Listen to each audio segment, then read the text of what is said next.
Eh, ¿Por qué lo digo o por qué lo comento? Por el hecho de que si es la primera vez, te puede marear mucho, te puede confundir mucho, sobre todo porque yo creo que a nivel de régimen general laboral, yo creo que muchos de ustedes sí están familiarizados con la gratis, la CTS, ¿no? Las utilidades, etcétera, ¿no? Entonces, aquí vamos a encontrar muy similares términos o definiciones o nombres o beneficios a nivel de nombre nada más. Pero de ahí es otro planeta, es otro planeta. ¿Qué tal? Buenas noches, Renato, Susi, Walter, están que me escriben, excelente chicos. Así que pido su participación activa, ¿no? Los invito a que puedan escribirme, puedan activar su micro. Todas las consultas son bienvenidas y eso enriquece notablemente el curso, ¿no? Definitivamente el que compartan sus experiencias, sus dudas, sus inquietudes, hace a veces que incluso yo comente cosas que no tenía planeado comentar, ¿no? Entonces, la participación de ustedes va a ser vital. Ahora, algo importante, hace un momento que me presentaban, decían especialista laboral. Y cuando mencionamos la palabra laboral, a diferencia de otros rubros o otros temas, como por ejemplo si yo dictara o si estuviéramos dictando un curso netamente contable o netamente tributario, sabríamos que el auditorio en un 99% serían contadores, ¿no? O sea, la probabilidad de que encontremos otra carrera que no sea la contable, pues es casi nula. Pero cuando hablamos de temas laborales, es un tema, ¿no? O es un rubro que le compete o están involucradas muchas profesiones, ¿no? Recientemente, el día de ayer estaba dictando otro curso y me daba con la sorpresa que dentro del grupo pues habían psicólogos, ¿no? Y como contador, ¿no? Entenderás que no es tan sencillo poder explicarle las cosas a alguien que no está dentro de mi área. Entonces, con esto, ¿qué te quiero decir? A mí me sirve demasiado saber, número uno, tu profesión, ¿no? Y segundo, como un dato complementario, como para hacer una primera interacción, dónde te ubicas, de qué ciudad me estás viendo, ¿no? Entonces yo voy a dar el ejemplo, yo voy a escribir en el chat mi profesión y seguido un guión voy a escribir la ciudad. Yo me ubico en Chiclayo, ¿no? Entonces, contador y de Chiclayo. Entonces, eso a mí me va a permitir saber con qué auditorio estoy tratando, si por ahí tengo economistas, abogados, que no es, no es sorprendente, al contrario, es muy normal, para que mi dinámica de clase sea lo más digerible posible para todo el auditorio, ¿no? No solo porque el contador, con el contador me voy a entender al revés de derecho, pero los que son de otras carreras, como te digo, psicólogos, economistas, abogados, ingenieros industriales incluso, el tema laboral involucra ingenieros industriales, poder lograr que todos se integren, entiendan de manera bastante clara el curso. Entonces, los invito a que usen el chat y me indiquen cuál es su profesión y con un guioncito me digan desde qué ciudad nos están viendo, ya que la virtualidad nos permite, pues, a muchos chicos, a veces he tenido la oportunidad de dictar o de tener dentro de la clase a chicos de Puno, por ejemplo, ¿no? Y en mi vida, en algún momento, planeaba viajar a Puno o llegar a conocer a alguien de tal ciudad, ¿no? Entonces, así que si fueran tan amables, como una primera interacción, los invito a que usen el chat y me indiquen cuál es su profesión y seguido, ¿no? Ahí está, mira, por ejemplo, se confirma, ¿no? Bachiller de Contabilidad de ICA. Buenas noches, profesor, ¿cómo estás? David. Susi bueno, Susi dice que es contadora, o entiendo contador, de Yurimaguas de Loreto. Miki Becker es contador, ¿qué tal? Colegas de Huaraz. Mariana, por ejemplo, ahí está, es otra carrera, administración, ¿no? Mariana es de Cusco, ¿cómo estás? Bienvenida, Mariana. Abigail, colega contadora de Pucallpa. Renato dice bachiller de Tacna. Entonces, mira, la virtualidad nos sigue permitiendo conectarnos a nivel nacional sin ningún tipo de problema, ¿no? Jacqueline nos dice bachiller, pero no dice de dónde. Bueno, de Lima, ahí está, Lima, siempre presente. No encuentro ningún paisano. En el grupo anterior habían dos chiclayanos, así que no encuentro ningún chiclayano. Muy bien, muy bien. Entonces, bueno, predomina la carrera contable, predomina, ¿no? ¿Cómo estás, Noé? Él es contador de Nazca. Mira, qué interesante, qué interesante. Así que Todos sean bienvenidos. Muy bien. Ahora, vamos a compartir el material que entiendo ya lo tienes. Entiendo que ya lo deberías tener. A ver, me confirman que estén viendo el material. Entiendo que sí me están escuchando, desde que me están respondiendo es porque sí me están escuchando. A ver, me confirman si se ve el material.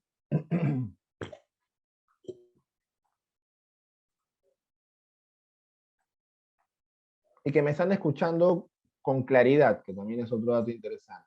Arquitecto, mira, ahí está lo que yo te decía, ¿no? Arquitecto de Oxapampa. ¿Qué tal, Brian? ¿Cómo estás? Bienvenido. Bienvenido. ¿No? Entonces, este rubro laboral, ¿no? Involucra muchas profesiones, ¿no? Cosa que no pasa con otros rubros o otras áreas, como por ejemplo la contable, sí o sí vamos a encontrar contadores, o sea, 100% comprobado que todos son contadores, pero aquí no. Contadora de Chancay, ¿cómo estás, Yasmeli? Borja, ¿cómo está?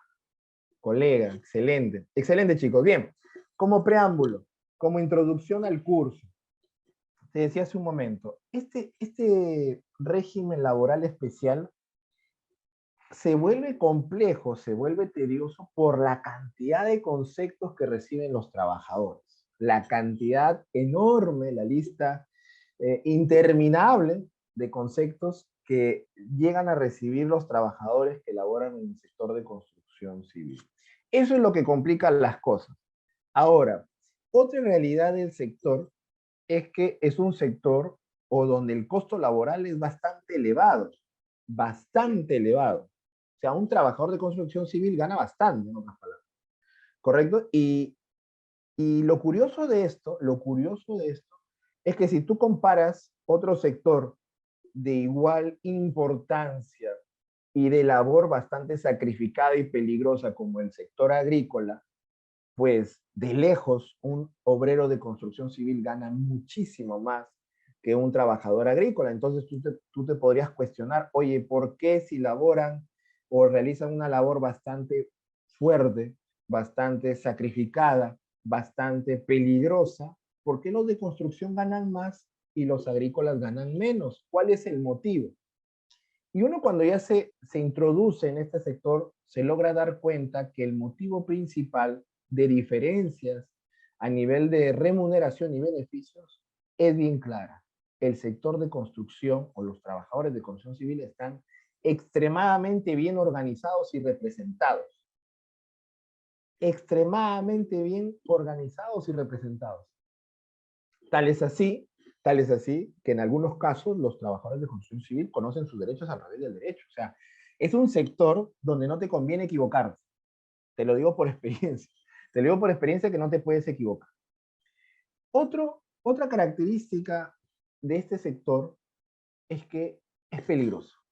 Esa es la realidad. Es muy peligroso. Tanto es así que ya vamos a ir avanzando en la parte teórica y te darás cuenta que incluso hay una norma exclusiva que lucha en contra de la violencia del sector, cosa que no vas a ver en otro sector. Entonces, para que entiendas lo peligroso que puede ser trabajar en este sector. Yo personalmente considero que es bastante peligroso, ¿no? Entonces, por esos motivos, por todos los que los que te acabo de mencionar, hace que este régimen laboral especial se vuelva complejo, tedioso, estresante, pero tú sabes que cuando más chamba tengas que realizar, obviamente más vas a tener que cobrar. Entonces, si tú te vas a meter o ya estás ahí, espero estés cobrando bien. Espero estés cobrando bien, ¿ya? Porque ya lo vamos a ver, es bastante chamba. Muy bien. ¿Cuál es la base legal que nos va a servir para el desarrollo del curso en estas 6 horas que vamos a compartir? 2 horas hoy día y 4 horas este domingo, esta semana, domingo 28. No he contemplado todas, porque si no me van a faltar diapositivas, pero sí las más importantes las he mencionado aquí. Como norma madre, el decreto legislativo 727, que es la ley de fomento a la inversión privada en la construcción. Esta es la norma madre. Seguido, ahí viene el dispositivo que te mencionaba, el decreto legislativo 1187, que es el decreto que previene y sanciona la violencia en la actividad de construcción civil. Entonces, ahí nomás tú date cuenta, si necesitamos un dispositivo legal que previene y sanciona la violencia, porque existe violencia. Si no existiera, pues este decreto no sería un sinsentido, ¿no? Entonces, de por sí hay violencia, ¿ya? Perdón. No es para que te asustes, pero sí para que lo tengas presente. ¿Qué más? Decreto Supremo 009-2016-TR, que es el decreto supremo que aprueba el reglamento del Registro Nacional de Trabajadores de Construcción Civil, el RET. El RET, ¿no? O sea, los trabajadores para que puedan laborar en construcción civil y sobre todo tú que estás en el área de recursos humanos y, y decías a quién contratar y a quién no, se va a fundamentar en su red. ¿Debes contratar solamente trabajadores que tengan su red? Efectivamente. Si no, Alejandro, ¿y qué pasa si contrato a alguien que no tiene un red? Pues una FIL te puede multar. ¿Qué más? Decreto Supremo 005-2020-TR, que es el decreto supremo que aprueba el reglamento del Registro Nacional de Obras de Construcción Civil, el RENOC. O sea, uno es para los trabajadores y otro es para las empresas, para cada obra. Para cada obra, siempre que superen las 50 UIT, ya lo vamos a ver en un momento.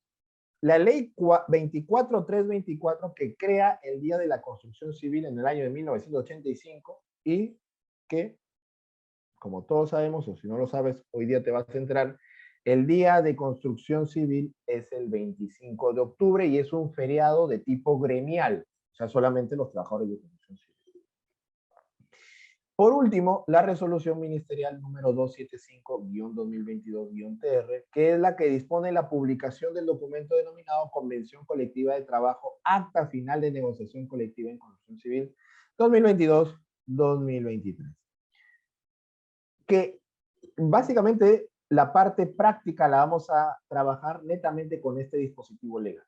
Ya vamos a llegar más adelante cuando veamos la parte práctica. Muy bien. Al estar hablando de construcción es inevitable y es importante hablar sobre los derechos sindicales, porque gracias a esos derechos es que los trabajadores están, como te dije, bien organizados y bien representados. Y entonces a nivel constitucional, en el artículo 28 indica lo siguiente: el Estado reconoce los derechos de sindicación, negociación colectiva y huelga, cautela su ejercicio democrático, ¿correcto?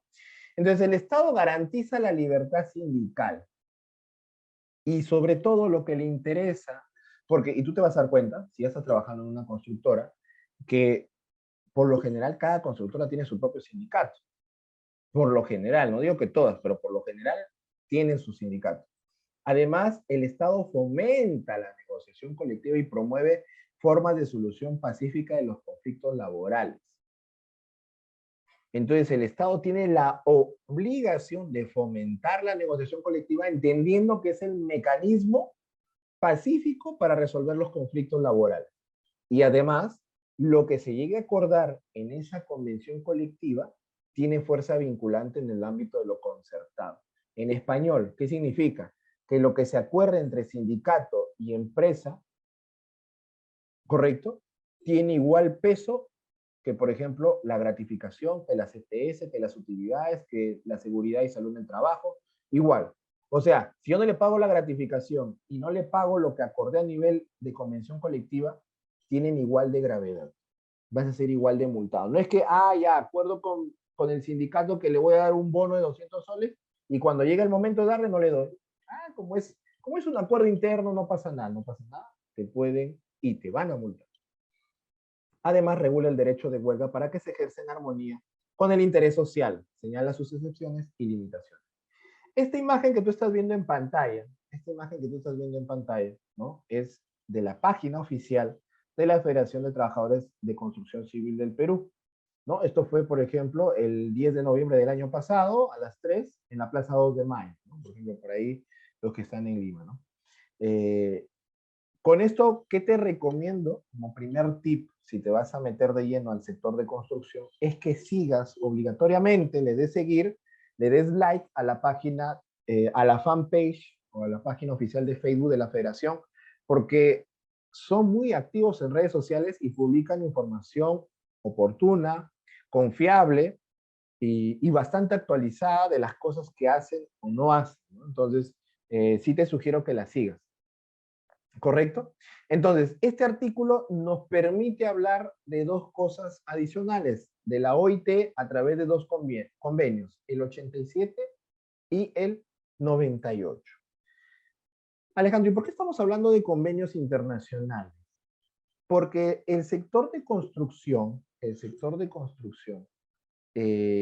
tiene que ver mucho con el tema sindical. Y recordarás que no solamente en el Perú, a nivel laboral, importan las normas peruanas, sino también aquellos convenios internacionales que hayan sido ratificados por el Perú. Se deben respetar de igual forma. Y encontramos dos convenios en particular. El 87, que nos habla sobre el convenio sobre la libertad sindical y la protección del derecho de sindicación. En su artículo 2 dice, los trabajadores y los empleadores sin ninguna distinción y sin autorización previa tienen el derecho de constituir las organizaciones que estimen convenientes, así como el de afiliarse a estas organizaciones con la sola condición de observar los estatutos de las mismas. Entonces, yo como trabajador y también como empleador tengo el derecho de constituir organizaciones, ¿no? Además, dice que el artículo 3 dice, las organizaciones de trabajadores y empleadores tienen el derecho de redactar sus estatutos y reglamentos administrativos, el de elegir libremente sus representantes, el de organizar su administración y sus actividades y de formular su programa de acción. Y aquí viene algo importante que vamos a ver el impacto en el sector. Mira lo que dice el numeral 2 del artículo 3. Las autoridades públicas deberán abstenerse. Las autoridades públicas deberán abstenerse de toda intervención que tienda a limitar este derecho o a entorpecer su ejercicio legal. O sea, los trabajadores tienen derecho de formar sus organizaciones y ni empleador se debe meter, ni el Estado, a través de alguna institución, se debe meter en el proceso de organización, de elaborar estatutos, etc. Al igual sucede con los empleadores, ¿correcto? O sea, el Estado simplemente observa, nada más. No debe meter su mano, de involucrarse ni nada. Eso nos dice el convenio 87. De aquí vamos a ver qué sucede en la realidad. Artículo 5 dice, las organizaciones de trabajadores y de empleadores tienen el derecho de constituir federaciones y confederaciones, así como el de afiliarse a las mismas y toda organización, federación o confederación tiene el derecho de afiliarse a organizaciones internacionales de trabajadores y de empleadores. El convenio 98 nos dice que también habla sobre el derecho de sindicación y aquí habla de manera más precisa sobre la negociación colectiva. Entonces, número 1, artículo 1, dice, los trabajadores deberán gozar de adecuada protección contra todo acto de discriminación tendiente a menoscabar la libertad sindical en relación con su empleo. En otras palabras, de que si yo como trabajador me afilio a un sindicato, si yo como trabajador creo un sindicato, si yo como trabajador participo de las actividades sindicales, el empleador no me debe discriminar ni condicionar el trabajo para que yo me desafilie o no participe. Y eso se va de la mano con lo que dice la Constitución, garantizar la libertad sindical. Entonces tiene sentido la OIT y tiene sentido la Constitución. Dicha protección deberá ejercerse especialmente contra todo acto que tenga por objeto que a. sujetar el empleo de un trabajador a la condición de que no se afilie a un sindicato. Entonces, a ver, yo te contrato, pero no te vayas a afiliar al sindicato. Si yo me entero que te afilias, ya no te renuevo. Básicamente eso nos dice. O la de dejar de ser miembro. Oye, ya pues, ¿quieres seguir chambeando acá? Salte pues del sindicato.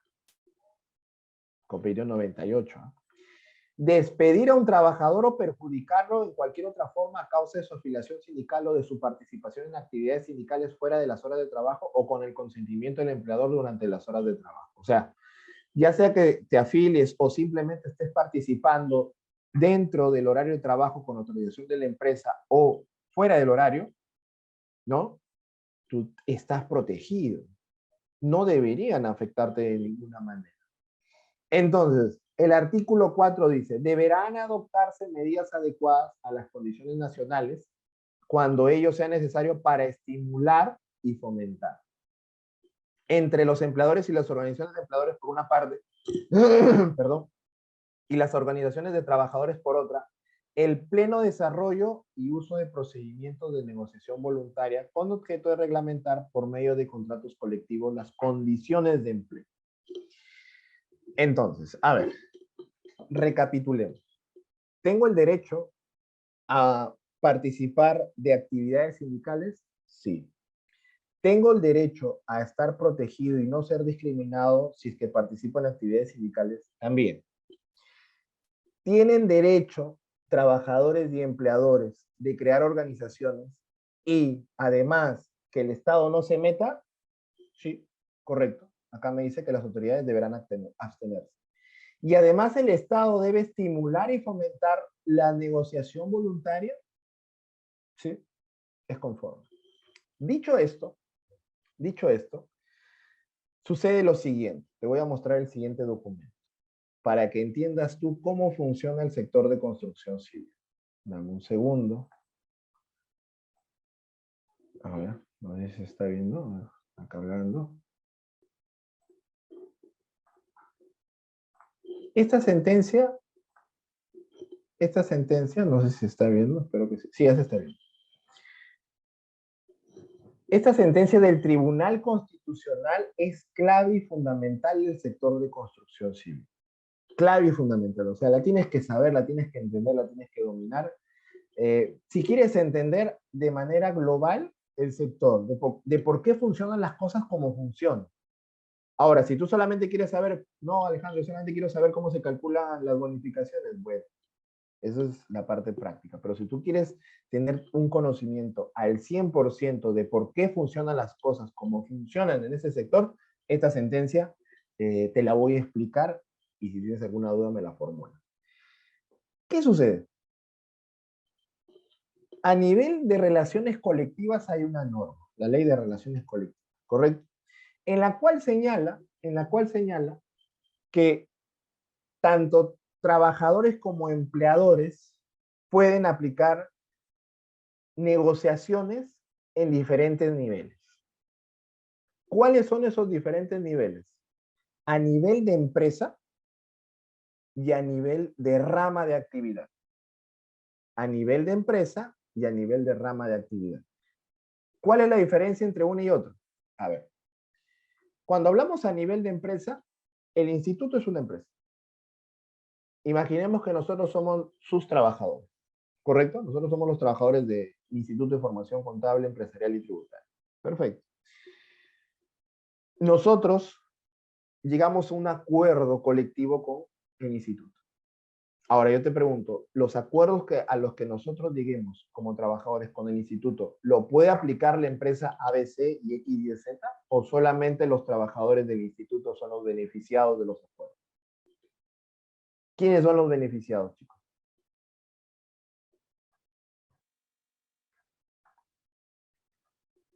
¿Quiénes serían los beneficiados?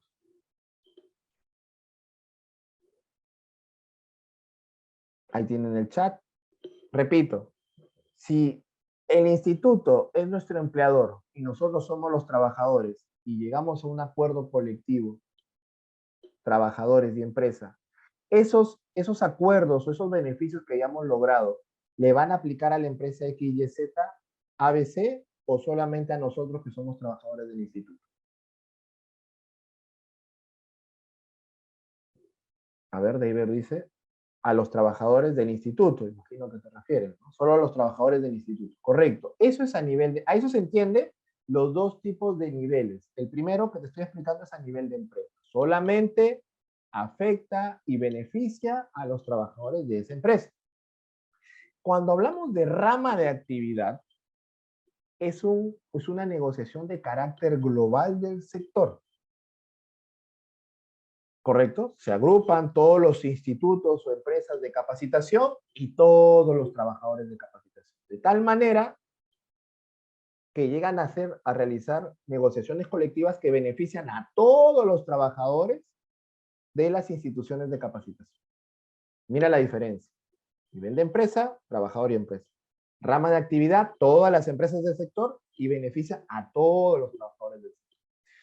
Dicho esto, si ya entendiste los dos niveles, dicho esto, En el sector de construcción, en los años 90, en los inicios del sector, los acuerdos se llevaban a nivel de empresa, porque la ley de relaciones colectivas de trabajo lo permite. Ahora, por más que sea legal, o por más que siga siendo legal el nivel de empresa, en el sector de construcción esto genera un problema. ¿Por qué? Por dos motivos. Número uno, por la eventualidad, la característica del sector de ser eventual. ¿A qué me refiero? El vínculo entre la empresa y el trabajador existe mientras se ejecute la obra, ¿verdad? Yo contrato por ahí a David para que sea obrero de la obra de una posta médica. Dicha obra va a durar 6 meses. ¿Por cuánto tiempo contrataré a David? ¿Por 2 años, por 3 años? ¿O por lo que dure la obra? Por los 6 meses, ¿verdad? Entonces, es eventual. Es eventual. El otro motivo es que el sector es muy especializado. ¿A qué se refiere? Cuando un obrero de construcción civil o cuando una persona decide trabajar en el sector de construcción civil, no tiene la posibilidad de que si salió de trabajar de la empresa ABC, acabó la obra, se pueda ir a trabajar a una clínica, a un colegio, a una empresa consultora. No puede, ¿no? O sea, el trabajar en construcción siempre te va a encasillar a trabajar en constructora, lamentablemente. Hablando de obreros, cosa muy diferente, por ejemplo, con todos los contadores que acaban de escribir en el chat hace un momento. Por ejemplo, si yo ahorita soy contador del instituto y mañana me quedo sin chamba, tranquilamente puedo postular a ser contador de una clínica, sí. Puedo postular a ser contador de una concesionaria de vehículos, sí. Puedo postular a una empresa industrial también. O sea, tranquilamente puedo saltarme de sectores, de rubros, y no hay ningún inconveniente, ¿no? Pero en cambio el trabajador de construcción civil no tiene esa posibilidad, lamentablemente. Entonces, por lo eventual que son sus actividades y por lo especial que son sus labores, impiden de que ejerzan su derecho de negociar colectivamente, cosa que sí nos dice la Constitución. Nos dice la Constitución que el Estado debe fomentar la negociación colectiva. Además, la OIT dice que las condiciones nacionales, cuando ello sea necesario, deben estimular y fomentar ¿qué? La negociación voluntaria. Entonces, pero nos pone un pero. La OIT también dice que las entidades públicas o las autoridades deberían abstenerse. Entonces, es como una especie de conflicto legal. Es como que, oye, ya, la ley dice que podemos negociar a nivel de empresa en las constructoras y los trabajadores, pero el Estado está dándose cuenta a través del Ministerio de Trabajo de que esa negociación a nivel de empresa no es tan productiva ni tan positiva para los trabajadores, ¿no? No es tan positiva. ¿Por qué no es tan positiva? Porque vamos a imaginar el caso hace un momento. David, yo tengo mi constructora, David es mi trabajador. Lo contrato por 6 meses. Imagínate que David al primer mes se afilia al sindicato. Lucha por sus derechos. Los gana a mitad de contrato, a los 3 meses. Ganó sus derechos. Bien, bien por David. Pero le quedan 3 meses de contrato y esos derechos y esa lucha que realizó contra esa empresa, literalmente a la basura si la empresa ya no lo quiere renovar o ya no hay una obra cercana. Tendrá que irse a otra empresa y los derechos que ganó en su lucha se pierden, ¿o no? Entonces, por ese motivo, eh, buena pregunta. Ahí vamos a ir al REC, amigo David. Dame un minuto para terminar esta sentencia, porque esta sentencia es la que da el pie para dos características esenciales del sector. Entonces, ¿qué sucedió con esta sentencia?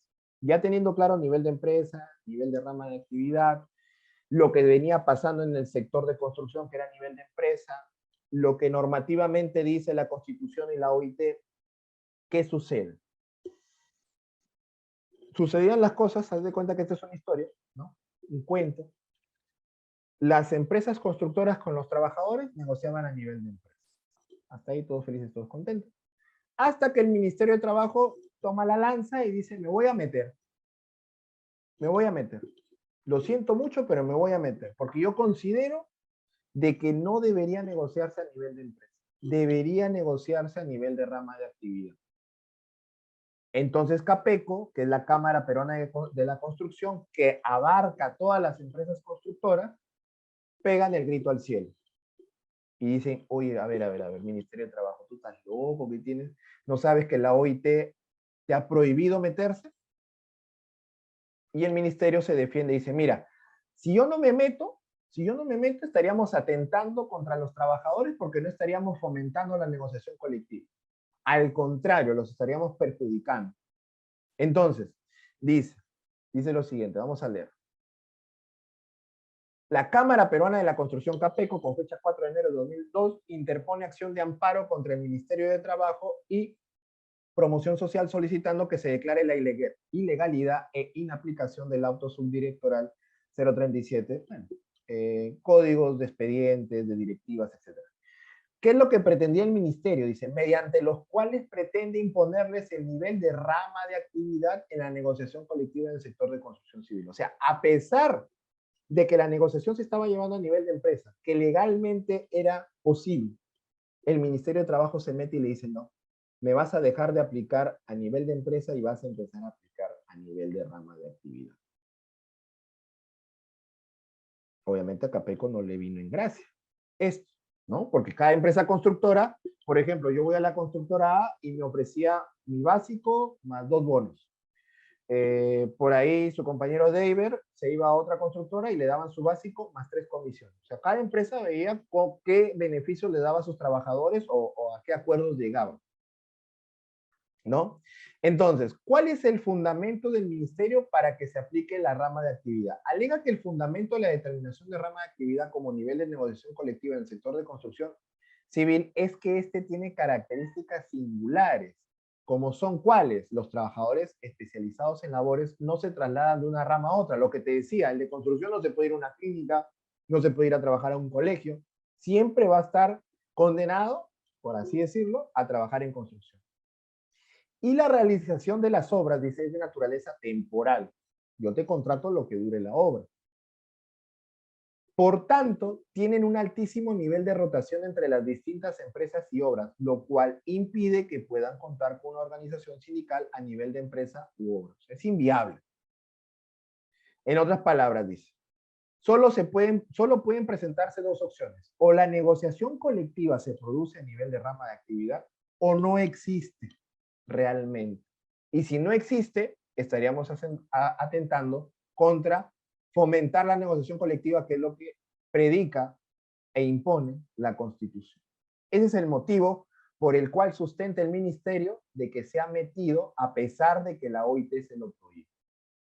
Dice, o me meto y ayudo a que los trabajadores puedan negociar colectivamente como Dios manda, y si no me meto estaríamos atentando contra su derecho a negociar.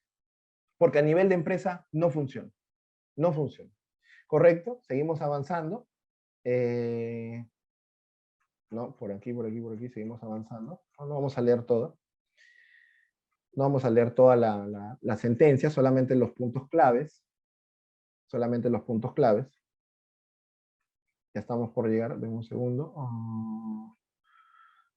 Entonces dice, en suma dice, conforme se ha expuesto en los párrafos precedentes y de los actuados sobrantes en el expediente, se desprende que el régimen laboral de los trabajadores del sector de construcción civil posee características muy singulares que lo diferencian del de otros sectores, destacando a la eventualidad, pues la relación laboral no es permanente, mientras dure la ejecución de la obra, y b, la ubicación relativa, pues no existe un lugar fijo y permanente donde se realicen las labores de construcción. En consecuencia, durante el desarrollo de la actividad laboral, el trabajador de construcción civil presta servicios para una multiplicidad de empleadores, tornando difusa la posibilidad de que pueda contar con una organización sindical a nivel de empresa.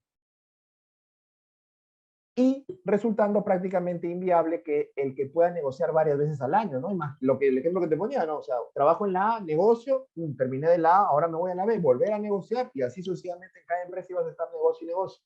Por ello, dada la situación peculiar del sector de construcción y con el fin de que la negociación colectiva no se torne en inoperante, es razonable y justificado que el Estado intervenga, ¿no?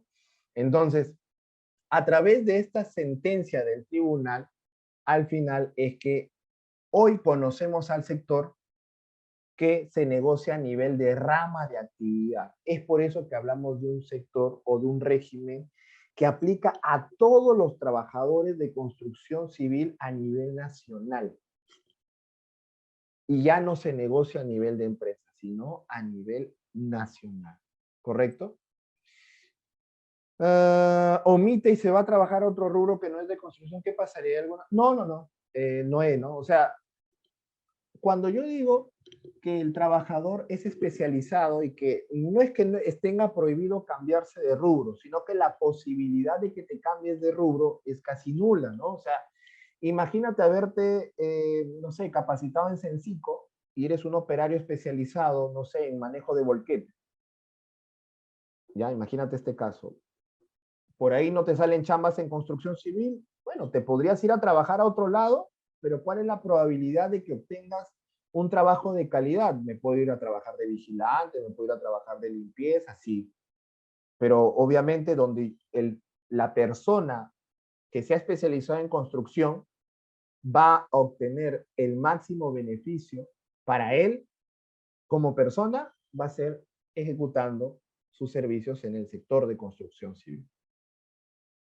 O sea, en otras palabras, el que elige construcción civil está condenado a trabajar prácticamente siempre en el sector de construcción. No es que lo tenga prohibido, no es que lo tenga prohibido. Si eso se entendió, te aclaro esa parte, ¿no? No es que tenga una multa o que no. Si no te sale chamba, pues te quedará aceptar lo que hay. Pero por lo general, muy diferente a nosotros, lo que yo decía, ¿no? Yo como contador, imagínate que me he especializado como contador en constructoras. Ya está bien, pero si de ahí mañana más tarde no consigo chamba en constructoras, ¿puedo ser contador de una clínica? Sí. Tal vez no tenga la experiencia, pero no me impide. O sí tengo probabilidad de trabajar, ¿no? Cuando digo a rama de actividades, por ejemplo, rama agrícola, rama de construcción, pesquero, ¿no? Son actividades con naturalezas o con características muy específicas, ¿no? A eso se refiere rama de actividad. A eso es a lo que se refiere rama de actividad. Entonces, cuando hablamos de los niveles de negociación, que era lo que mencionaba hace un momento, encontramos el nivel de empresa, que yo negocio directamente con la empresa, y el nivel de rama de actividad, que nuestros representantes de trabajadores negocian por todos los trabajadores a nivel nacional, todos aquellos que estén dentro de esa rama de actividad, que en este caso hablamos de construcción civil, ¿no? Proveedor, ¿esa norma aplica solo para obreros o solo para obreros solo para obreros de construcción civil? Los ingenieros y arquitectos, por ejemplo, aquí tenemos un arquitecto, ellos se ven por el régimen, otro régimen, puede ser el régimen general, ¿no? Por lo general valga la redundancia, el régimen general. Lo que vamos a ver, o lo que ya estamos viendo, es el régimen laboral especial para obreros de construcción civil, básicamente. ¿Ya? Muy bien, entonces continuamos. Esa era una pequeña explicación de por qué funcionan las cosas, cómo funcionan en el sector de construcción, que es muy diferente al régimen general, al REMIPE, al régimen agrícola, muy diferente, ¿no? Muy bien. ¿Qué más?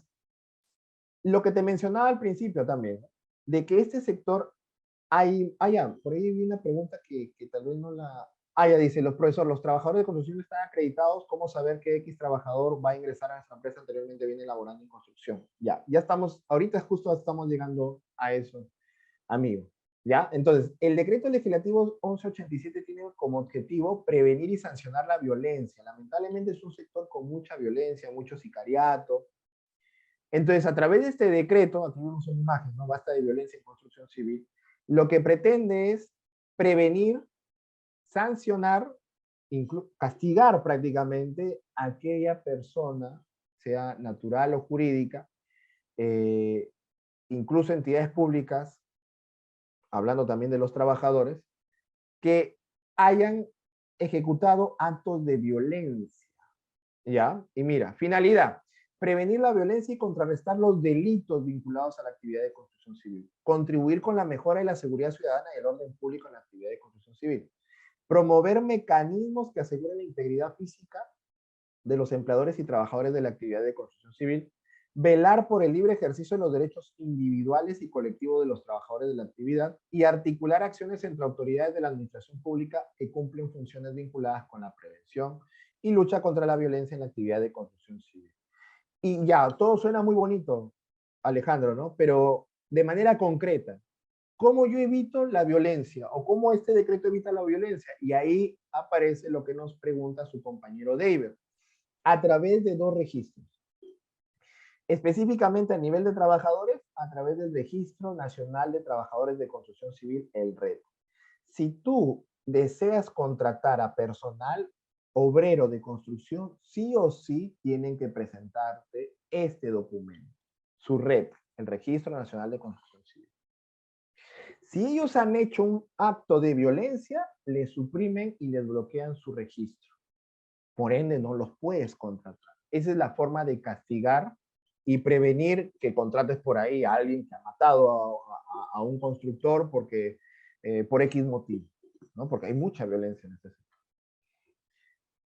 Entonces, respondiendo a la pregunta que me formuló su compañero David, ¿no? ¿Cómo verifico que trabaja? A través de este documento. Sí o sí. O sea, no puedo contratar a nadie que no tenga este documento efectivamente. Tiene que tener este documento para que pueda trabajar en el sector. ¿Y qué pasa si lo contraté y yo no sabía que tenía que pedirle su red? Si llegas a una FIL te va a multar.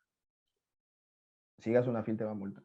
Ahora, el RENOC. ¿Qué es el RENOC? El Registro Nacional de Obras de Construcción Civil. ¿Y en qué casos o qué tiene que pasar para que yo tenga que gestionar mi RENOC? ¿Todas las obras tienen que gestionar el RENOC? No, solamente aquellas obras que superen el costo de 50 UITs. O sea, actualmente estamos hablando de 247.500 soles. Si la obra está por encima de ese importe, tienes que gestionar tu RENOC. ¿Qué más? ¿No? Y el artículo 8 dice de los registros en la actividad, ¿no? Claro, a través del RENOC, amigo, ¿no? A través del RENOC. A través del RENOC se supone que tú acreditas que eres una constructora o que estás permitido de ejecutar alguna obra de construcción civil. Sí o sí, a través del RENOC, de esa manera tú acreditas. Luego, si yo ejecuto obras pequeñas, por ejemplo, no es que me puse el nombre constructora o mi razón social y ya me convierto en constructora, ¿no? Se entiende que al momento en que tú constituyes la empresa dentro de su objeto social, indicará sus actividades, las cuales también van a ir sincronizadas con tu ficha RUT en SUNAT, con tu CIU. Ya vamos a hablar del CIU también. ¿Qué más dice? El Registro Nacional de Obras es obligatorio para las empresas contratistas y subcontratistas, ojo a eso, que conforme el artículo 12 de Ley de Fomento para la Inversión en Construcción vigente, cuyos costos excedan las 50 UITs. O sea, nuevamente, si las obras exceden de 50 UITs, tienes que tener tu RENOC. Aquí viene lo que usted me preguntaba.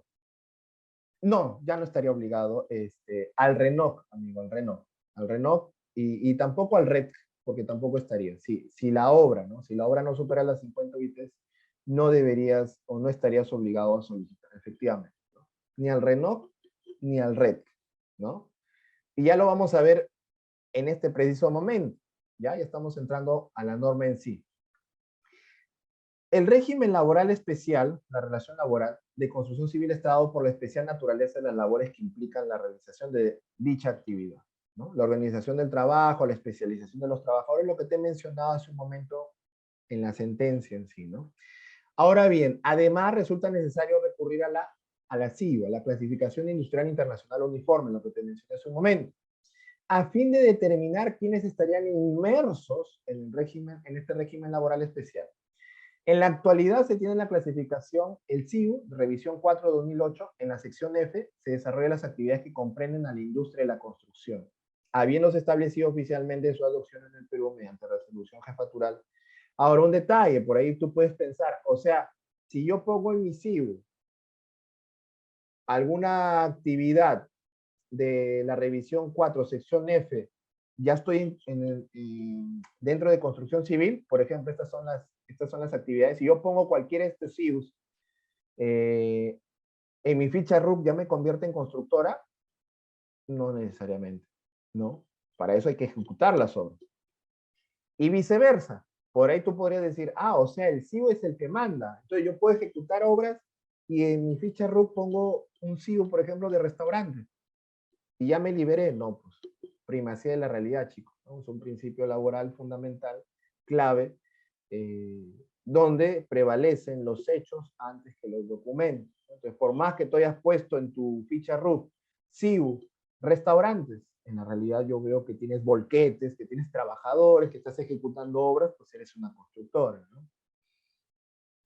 Entonces, ¿qué actividades están dentro del sector de construcción? Construcción de edificios, construcción de carreteras y vías de ferrocarril, construcción de proyectos de servicio público, construcción de otras obras de ingeniería civil, la demolición, la preparación del terreno, las instalaciones eléctricas, de fontanería, calefacción, aire acondicionado, otras instalaciones para obras de construcción civil, terminación, acabado de edificios.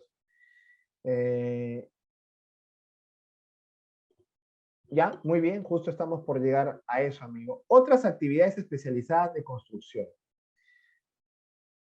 Ámbito de aplicación. Ámbito de aplicación. De acuerdo a lo establecido en el Decreto Legislativo 727, Ley de Fomento a la Inversión Privada en la Construcción, artículo 3, están comprendidas en los alcances de la presente ley las personas naturales y jurídicas, nacionales y extranjeras, que se dediquen o promuevan las actividades de la construcción comprendidas en la Gran División 5. Esto figura en la norma, pero está desactualizado. Estamos hablando de la revisión 4, ¿no? Esto es bastante antiguo. Lamentablemente la norma hasta ahorita no se actualiza, ¿no? Pero en sí aquí debería decir SIU, revisión 4, sección F, ¿no? Pero a la fecha se mantiene así. Entonces, si yo desarrollo actividades de construcción y ejecuto obras mayores a 50 UITs, o sea, mayores actualmente a 247.500 soles, se entiende que yo estaría obligado o estaría dentro del régimen laboral de construcción civil. Estoy dentro del ámbito de aplicación. ¿Correcto? Ahora, ¿quiénes están excluidos del régimen? Excluidos. Y para eso nos remitimos al artículo 12. Dice, quien señala, es el artículo que señala quiénes están excluidos. Quedan comprendidas en el alcance del presente título las empresas que desarrollen, nuevamente nos menciona la Gran División 5, en la medida, dice, que exclusivamente ejecuten obras cuyos costos individuales no excedan de 50 UITs.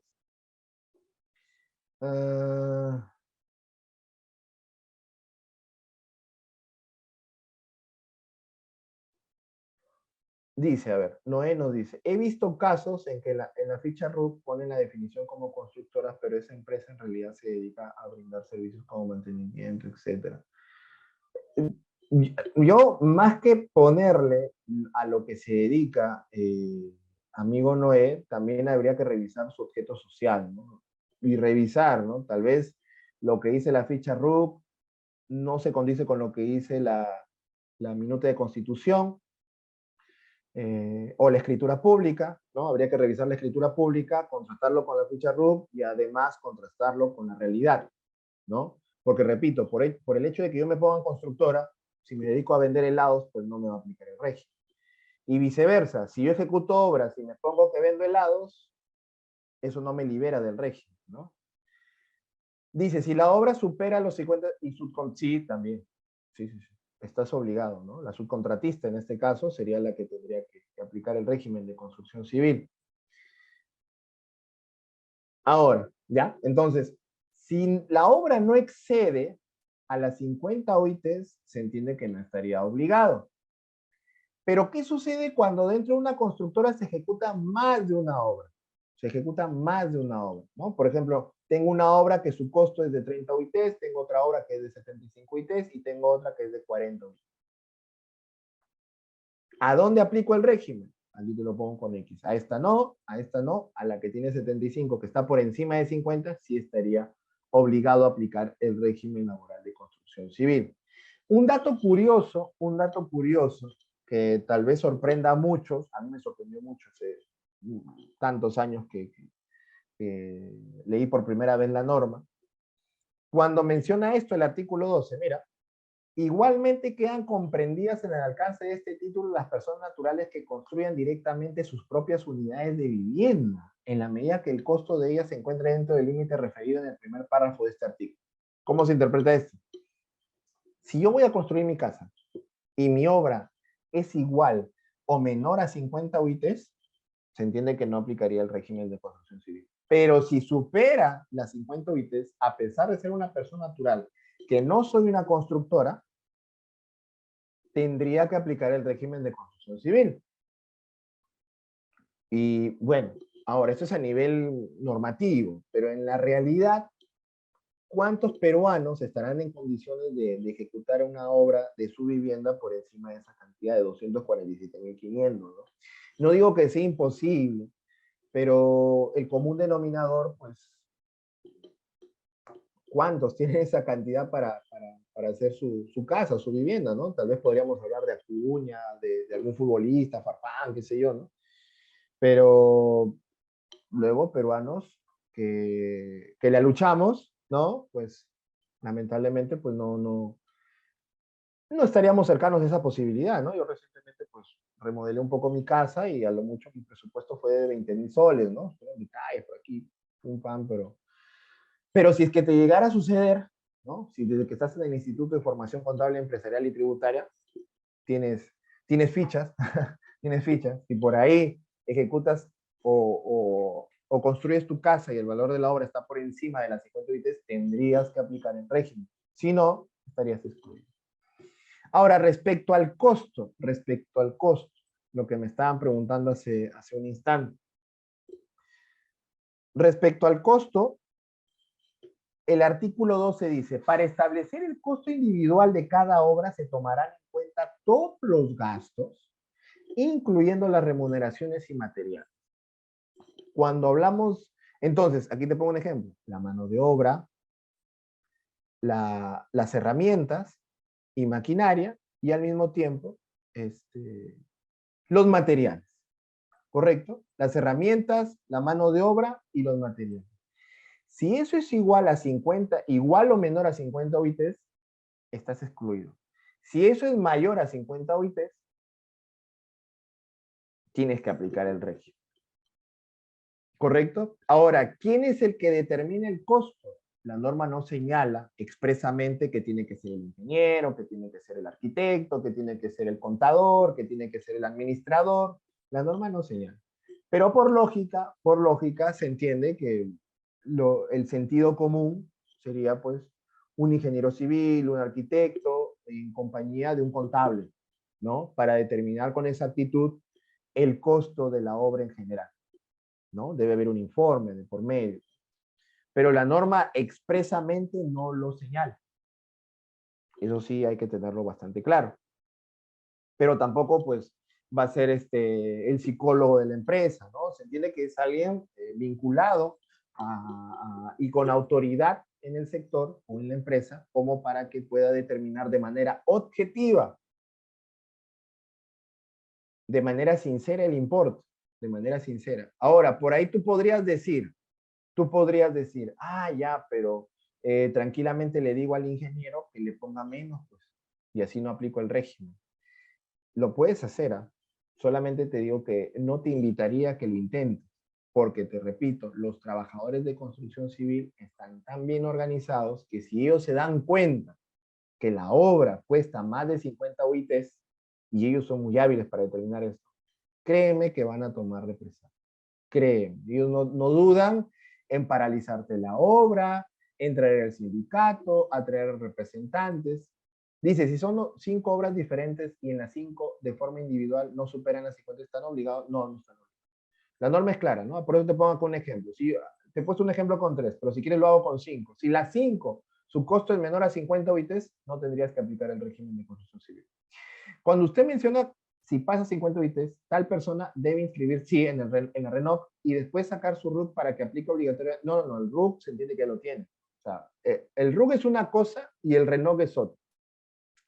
Yo cuando hablo que soy una empresa constructora, se entiende que ya estoy constituido, ¿no? O sea, independientemente si ejecuto o no ejecuto obras, si ejecuto obras grandes, chiquitas, pequeñas, medianas, como quieras llamarles, se entiende que ya estoy constituido, ya tengo mi RUC, eso ya está por descontado. Lo siguiente es, ya, voy a ejecutar, determino el costo de la obra. Si estoy por encima de 50 UITs, tengo que tener mi RENOC y a mis trabajadores tengo que pedirle el RET.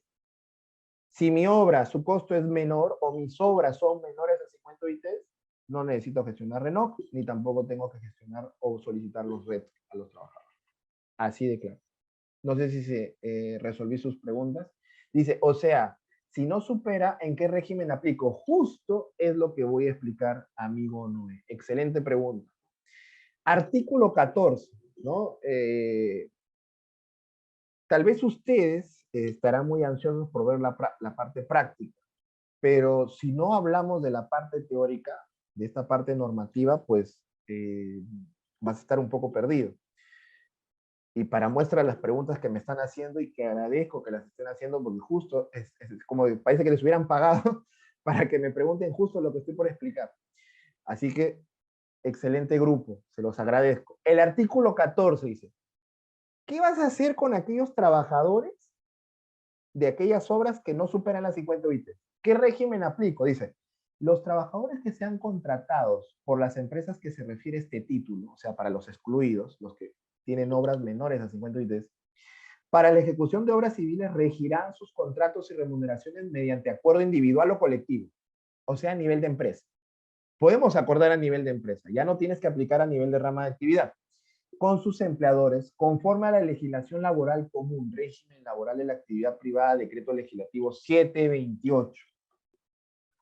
Los contratos se celebrarán por obra o servicio y las remuneraciones se podrán fijar libremente por jornal, destajo, rendimiento, tarea u otra modalidad. En otras palabras, hermanito, tú ve qué haces. Al menos a mí, decreto legislativo 727, esos trabajadores a mí no me competen. Para eso tienes al 728, aplica el contrato por obra o servicio y santo remedio. Eso es lo que nos dice el artículo 14. Entonces, respondiendo a tu pregunta, amigo Noé, la base legal o la respuesta, de manera específica y puntual, artículo 14 del 727, te da la respuesta de qué régimen aplicar, qué tipo de contrato celebrar.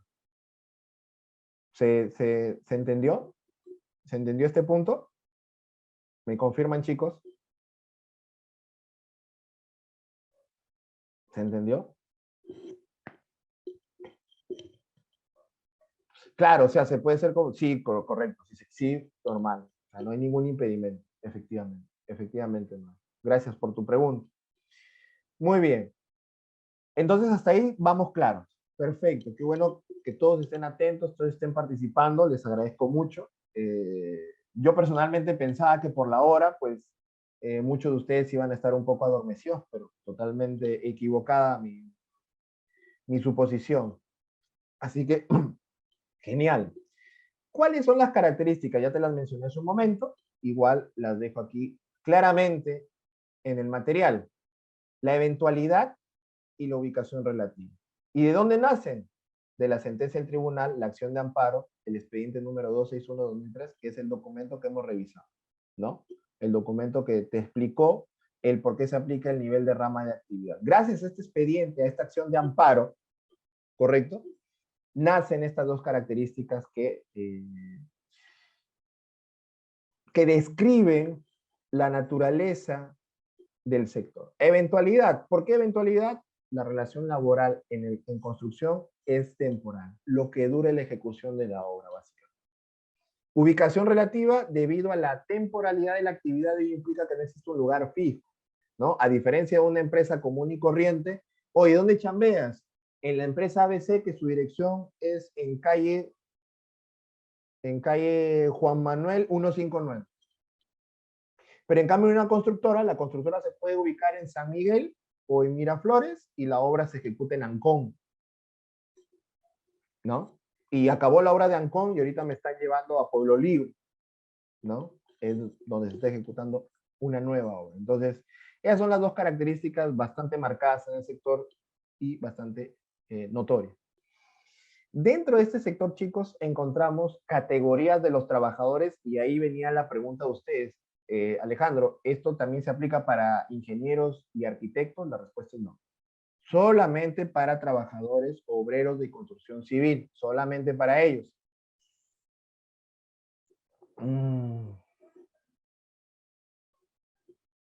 Dice Deber, ¿quién valoriza el valor de la obra y quién acredita que es correcto y que no se está evitando superar las 50 UITs al valorarlo en un importe menos?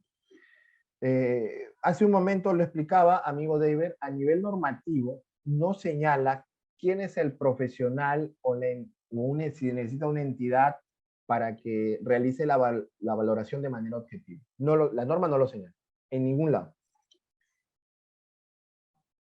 Ahora,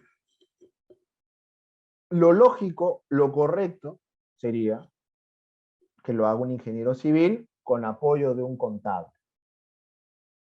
¿no? Porque el contable te va a ayudar a nivel normativo, cuál es el costo real, ¿no? Porque por ahí el ingeniero solamente va a decir, el ingeniero solamente puede decir, ¿no? Ay, el cemento, ¿cuánto valió el cemento? Pero, oye, el contador te va a decir, pero debes considerar el flete también, ¿no? Ahora, ¿eso se puede prestar a suspicacias? Por supuesto, ¿no? Porque puede ser que mi obra, en realidad, su costo sea de 100 UITs, pero le pongo 49, como dice su compañero. Y por ahí me dice, no, así que fácil, así yo evito. Pero aquí viene el punto importante que no debemos olvidar, que a diferencia de otras empresas o de otros sectores, donde los empleadores por lo general hacen lo que quieren con los trabajadores, aquí no. Aquí, si tú quieres hacerle el vivo, literalmente, disminuyendo o declarando o asumiendo un costo inferior a 50 UITs, ¿quiénes son los primeros que van a saltar? Y si quieres, haz la prueba. Son los trabajadores de construcción civil. Ellos no necesitan ni de un ingeniero ni de un contador para saber exactamente cuál es el valor de la obra, ¿no? Entonces, si ellos detectan que la obra está por encima de las 50 UIT, si tú le quieres pagar como régimen general, créeme que te van a hacer política, ¿no? Entonces, personalmente, no invito a que se arriesguen a disminuir, porque los obreros de construcción civil, te repito, si ellos quieren paran la obra y no te trabajan un día, 2 días, 3 días, y tú tienes tiempos que cumplir. Y número dos, cuando hablamos de obras importantes, 50 UITs, o sea, es una cifra bien pequeña cuando hablamos de constructoras. 247.500, por lo general las obras están pues por encima del millón, ¿no? Entonces, es casi imposible poder maquillar ese millón y reducirlo a 245, que es menos de un cuarto de millón de soles, ¿no? Entonces, eh, esa es mi humilde opinión. Ahora, en la parte operativa y parte práctica, siempre es el ingeniero civil el que hace la valorización de la obra y conforme, incluso informe sus valorizaciones, se va facturando y se va cobrando a los clientes, ¿no? Entonces, en realidad, en la práctica, quien valoriza es el ingeniero civil, básicamente, ¿no? Así funciona. Muy bien. Dentro de las categorías, si decía, ¿no? Los arquitectos, los ingenieros civiles, los administrativos quedan fuera de este régimen, es exclusivo de los obreros de construcción civil. Y encontramos categorías. La primera categoría es el operario, y dentro del operario encontramos dos, el civil y el especializado. ¿Quién es el operario civil? El albañil, el carpintero, el fierrero, el pintor, el electricista, el grafitero, plomero, choferes, mecánicos, toda la lista que tú ves. ¿Y quién es el operario especializado? Es aquel operario que literalmente ha llevado algún curso y está debidamente certificado, ya sea por Sensico, por el empleador o por otra institución debidamente autorizada para brindar esa certificación. ¿Correcto? ¿Y por qué la diferencia, Alejandro? Porque ganan diferente. Un operario civil gana una cantidad, el operario especializado gana otra cantidad. hay una bonificación específica denominada DAE, la bonificación por alta especialización, que vamos a ver en un instante. La otra categoría que encontramos es el oficial, ¿no? Que también se les conoce como ayudantes, son los trabajadores que tienen una especialidad en el ramo, pero que no han alcanzado plena calificación en dicha especialidad. Trabajan como auxiliares del operario, ¿no? Que tienen a su cargo la responsabilidad de la tarea, es decir, son los ayudantes de los operarios. Y el peón, en general, son trabajadores no calificados que realizan labores diversas en la construcción. ¿Correcto? Remuneraciones. Aquí viene algo, ya estamos llegando prácticamente a la carnecita, podríamos decir.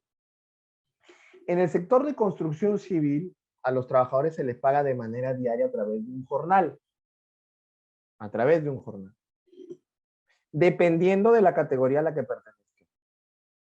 Estos montos son incrementados a través del tiempo por medio de convenios colectivos de rama de construcción civil entre CAPECO y la Federación de Trabajadores de Construcción Civil del Perú. Cosa que no pasa con el régimen general, cosa que no pasa con el régimen agrícola. Eso no sucede. O sea, tú no ves que se reunió la CGTP con la CONFIEP para incrementar el salario mínimo año a año, ¿no? ¿De quién depende la remuneración mínima vital? Pues del gobierno, básicamente. En cambio, en el sector de construcción civil, y es la importancia de que tú entiendas por qué se lleva la negociación a nivel de rama de actividad, es que los beneficios de los trabajadores de construcción civil dependen de lo que se pueda negociar cada año, porque cada año se negocia. No hay año que no se haya negociado, incluso ni la pandemia detuvieron las negociaciones, ni la pandemia. Ya con eso hazte una idea de lo que te mencionaba al principio, lo bien organizado y representados que están los trabajadores. Muy bien. ¿Y cómo se lleva estas negociaciones? A través de un acta. El punto de partida es un acta de negociación colectiva entre la Federación y CAPECO. Entre la Federación y CAPECO. Y esta negociación, o lo que se logre a través de la negociación, va a regir por un año completo, ¿no? Por ejemplo, la que estamos viviendo, o la vigente, en la actualidad, estamos en el periodo 2022-2023. 2022-2023. ¿Y qué es lo que contiene esta negociación o qué es lo que negocia? Vamos a ver el acta en sí. ¿Ya? Déjame un segundo abrir el acta. Este es el acta. Este es el acta de negociación, el acta final de negociación colectiva en construcción civil, periodo 2022-2023. Y mira, vamos a dar lectura, es cortito, son 5 hojas, pero vamos a ir a lo importante. Antes de pandemia, la Federación y CAPECO se reunían en las oficinas de CAPECO en San Isidro, ¿ya? Por lo general en los meses de septiembre, agosto, septiembre. Con la pandemia se reúnen ahora de manera virtual y a pesar de que la pandemia ya pasó, se siguen reuniendo de manera virtual. Es como que ya les da flojera ir a la oficina, prácticamente, o al menos es la impresión que me da. Porque mira, dice, en Lima los 27 días del mes de septiembre del año 2022, siendo las 17 horas, se reunieron por modalidad virtual en la plataforma Zoom, como estamos ahorita tú y yo reunidos. De una parte, en representación de CAPECO, los señores Luis, bla, bla, bla, y de la otra parte, los integrantes de la Comisión Negociadora de la Federación de Trabajadores de Construcción Civil del Perú, los señores, bla, bla, bla, Luis Alberto, ya. Esto es una mera formalidad de dejar de manera precisa quiénes son los representantes de ambas partes. Y la fecha y la hora y todo eso, ¿no? ¿Qué es lo que acordaron? Eso es lo que realmente importa. ¿Qué es lo que acordaron? Para el convenio el convenio colectivo 2022-2023 y para todos los convenios que si en algún momento te toman la molestia de revisar, que son un montón, lo que nunca puede faltar, lo que sí o sí va a suceder, es el incremento del jornal básico. El incremento del jornal. Eso es de cajón, eso olvídate. Les puede faltar acuerdos sobre seguridad y salud del trabajo, acuerdos sobre condiciones de trabajo, les puede faltar todo, pero jamás le van a faltar los incrementos del jornal base. Buena pregunta, Noé. Muchas gracias por formularla. Ahorita te explico cómo funciona de manera operativa. Entonces, ¿qué acordaron en este convenio colectivo? Para el operario se incrementa su jornal en 6 soles 20, para el oficial se incrementa en 4,70, para el peón se incrementa en 4,30, y tú dirás, bueno, no es mucho, ¿no? Te soy sincero, si comparo este incremento con la historia de incrementos, este es el incremento más fuerte que yo he visto en toda mi experiencia laboral. Alejandro, pero son 4 soles, ¿no? O sea, no es mucho, no es mucho. Es un montón de plata, literalmente. Como para que te hagas una idea, no tengo a la mano el acta del año pasado, no la tengo lamentablemente. Aunque déjame ver. Sí, sí, sí. Operario se habla de las dos clases, ¿no? El civil y el especializado, efectivamente, ¿no? Ya vamos a ver en la práctica cómo se da esa diferenciación a nivel económico, ¿no? ¿Ya? Dame un segundo, a ver, vamos a ver si la encuentro. Yo creo que sí. Vamos a ver si la encuentro. Dame un segundo. La tenía, pero, a ver, acta de convenio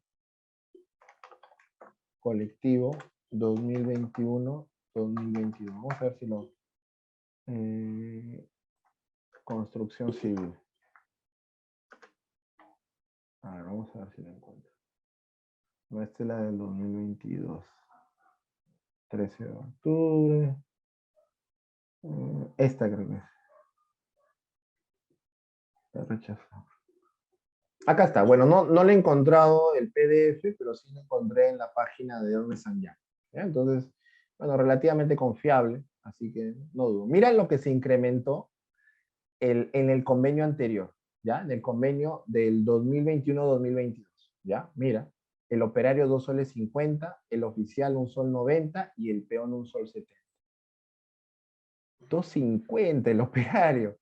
Este año, brutalmente le han incrementado 6 soles 20. 6 soles, casi el triple. Casi el triple. Pero tú seguirás diciendo, pero Alejandro, son 6 soles 20, no es el fin del mundo. Ya vamos a llegar a los cálculos para que vean lo brutal lo brutal que significa este incremento. Y mira, como dato interesante, justo acá lo ponen como pie de página, negociación colectiva por rama de actividad, ¿no? Hacen hincapié siempre de que el sector de construcción se negocia a nivel de rama de actividad. Ahora, en esta última, en la actual, en la vigente negociación colectiva 2022-2023, no solamente se incrementó los jornales, sino que además se incluyeron como condiciones de trabajo, lo que te mencionaba, a los vigías. ¿Quiénes son los vigías? ¿Alguna vez has viajado y en la carretera has visto un señor todo de naranja, ¿no? Con su letrerito que dice siga, pare, desvío, ¿no? Cuando están haciendo obras. ¿Alguna vez se han cruzado a alguien, tal vez, viajando? ¿Alguien? Sí, dice David. Ya, eso es un vigía, amigo David, y para todos. ¿Ya? Eso es un vigía. Entonces, estos señores estaban fuera del régimen de construcción civil. O sea, les pagaban como régimen general. Pero tú dirás, bueno, bacán, ¿no? Ganan bien. No, no, no. Cuando ya veamos la práctica del régimen de construcción civil, te darás cuenta que el régimen general es una zapatilla al lado del régimen de construcción civil. Entonces, en esta convención colectiva se incluyeron a los vigías con la categoría de peón, con la última categoría del sector. Y aún así sigue siendo un platal lo que van a ganar de ahora en adelante los vigías. Dice, o sea, ya queda que se aplique el ramo de actividad siempre y ya queda descartado la otra opción que era solo empresa, negocio controlador. Claro, se queda descartado en la medida que las obras que ejecute la constructora sean mayores a 50 UITs. Si son mayores a 50 UITs, olvídate, ya no hay negociación a nivel de empresa, a menos que sean negociaciones por mejoras, porque lo que establece la negociación por rama de actividad son derechos mínimos. ¿A qué me refiero? El señor Noé que trabaja como operario, como mínimo debe ganar 80,50. Pero por ahí la empresa negocia con Noé porque tiene mucha experiencia y le quieren pagar 100 soles en lugar de 80,50. Eso sí es válido. Eso sí es válido. Lo que es inválido es que la constructora quiere pagarte por debajo.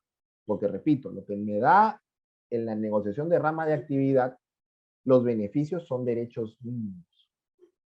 Si me quieren pagar por encima, sí es posible. Si me quieren negociar por abajo, imposible. ¿Se entendió? ¿Se entendió? Espero que sí. ¿Correcto? ¿Ya?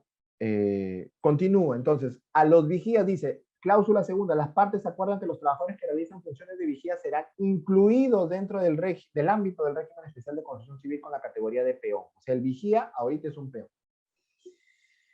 Pero asimismo, dice, se deja constancia que esta cláusula se aplicará para todas las obras cuya ejecución se inicie con fecha posterior a la publicación del presente convenio colectivo en el diario oficial, oficial El Peruano. Y aquí esta acta de negociación colectiva nos da un dato interesante. La acta por sí sola, esta acta, que es un Word, es un papel bond firmado por ambas partes, de por sí no genera nada. Para que esto tenga validez, tiene que salir publicado en El Peruano. Tiene que salir publicado en El Peruano, como aquí te muestro. ¿No? Por ejemplo, que esto salió el 15 de octubre del 2022. ¿No? Acá está. Trabajo y promoción del empleo. Dispone la publicación del documento denominado Convención Colectiva de Trabajo, Acta Final de Negociación Colectiva en Construcción Civil 2022-2023. ¿Y qué contiene lo que dice el peruano? Literalmente es un copy y pega de lo que dice el acta. Mira, en Lima, los 27 días del mes de septiembre del año 2022, siendo las 17 horas, se reunieron en modalidad. Lo mismo que hemos leído hace un momento. Acá están los incrementos, 6 soles 20, 4.70, 4.30. Literalmente es un copy y pega. Lo que yo quiero que te vayas dando cuenta, es que mira cuándo se reúnen, septiembre. Mira cuándo se publica, octubre. Entonces pasa bastante tiempo para que recién la negociación esté vigente, ¿eh? Pasa mucho tiempo. Lo curioso es que aquí viene un desfase de tiempo que generan los famosos reintegros, que también lo vamos a ver, pero obviamente ya esta sesión no será para el día domingo. Esta parte, al menos en esta sesión, quiero abarcar todo lo que es la parte teórica. ¿No? A partir del 1 de junio, dice que todo lo que se acuerde en esta acta, que se celebra en septiembre, que se publica en octubre, se aplica el 1 de junio. Y tú dirás, oye, no te pases, pues, ¿cómo quieres que aplique a partir de junio algo que recién sale en octubre? Y ese desfase genera los famosos reintegros en construcción civil, ¿no? Entonces, por eso y muchas cosas más, no te voy a decir ven a mi casa esta Navidad, pero sí te digo que es el motivo por el cual el sector o el régimen laboral de construcción civil es tan complejo, es tan tedioso, es tanta chamba, y por eso debes cobrar bien. Siempre te voy a decir que cobres bien.